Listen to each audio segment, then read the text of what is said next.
தற்போதைய தொழில்நுட்பத்தில் பயன்படுத்த முடியாத வளங்கள். ஏ. சாத்தியமுள்ள வளங்கள். பி. உண்மையான வளங்கள். சி. இருப்பு வளங்கள். டி. ஸ்டாக் வளங்கள்.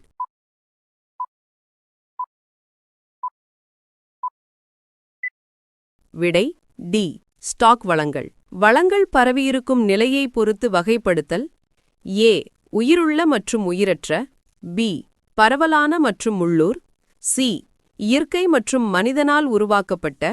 டி. புதுப்பிக்கக்கூடிய மற்றும் புதுப்பிக்க முடியாத.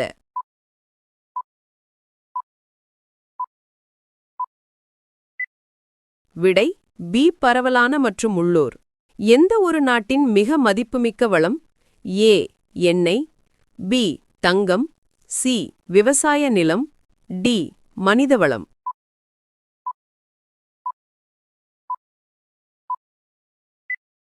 விடை டி. மனித வளம். ஒரு புதிய வளம் கண்டுபிடிக்கப்பட்டால் அது எந்த வகை வளமாக மாறுகிறது? ஏ. ஸ்டாக் வளம். பி. உண்மையான வளம். சி. உயிரற்ற வளம். டி. உள்ளூர் வளம்.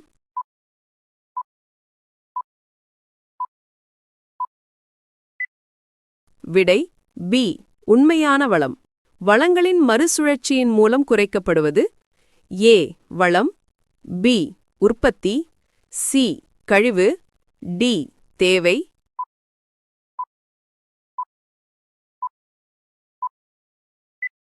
விடை சி.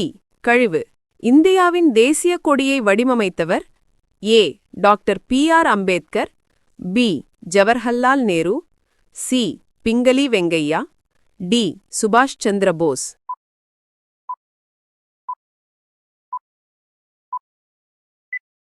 விடை சி. பிங்களி வெங்கையா. தேசிய கொடியில் உள்ள அசோக சக்கரத்திலுள்ள ஆரங்களின் எண்ணிக்கை. ஏ. 20. பி. 22. சி. 23. டி.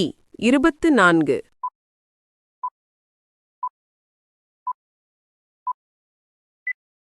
விடை டி.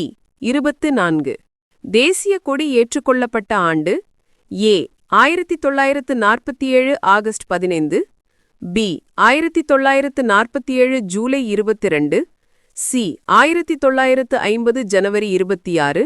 டி. 1950 ஜனவரி 24.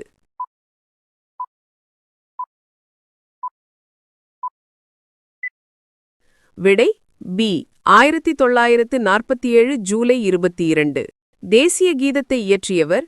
ஏ. Bankim Chandra Chatterjee. B. Rabindranath Tagore. C. Subramania Bharathiyar. D. Pingali Venkayya.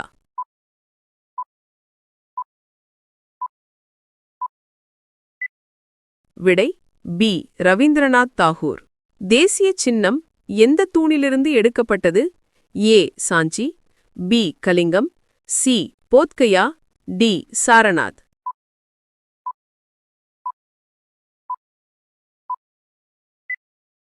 விடை டி. சாரநாத்.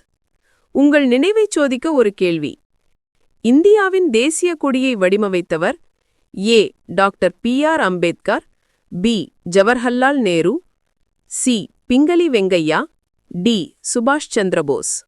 உங்கள் பதிலை கமெண்ட் பண்ணுங்க. நன்றி, வணக்கம்.